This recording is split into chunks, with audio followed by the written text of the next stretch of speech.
Tamil cinema நேயர்களுக்கு அன்பு வணக்கம். வெல்கம் டு எம்டி திரை. இந்த ஷோல இயக்குனர் ஆதிக் ரவிச்சந்திரன் இயக்கத்துல நடிகர் அஜித், த்ரிஷா, பிரசன்னா, சிம்ரன், சுனில் மற்றும் பலரது நடிப்புல வெளிவந்திருக்கிற திரைப்படம் தான் குட் பேட் அக்லி.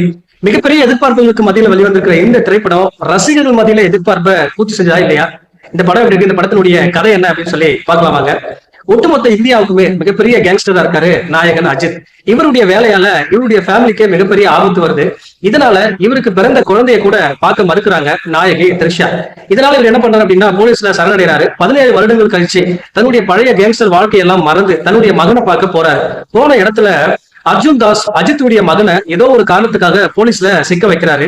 இதனால குட்டா இருந்த அஜித் பேடா மாறுறாரு.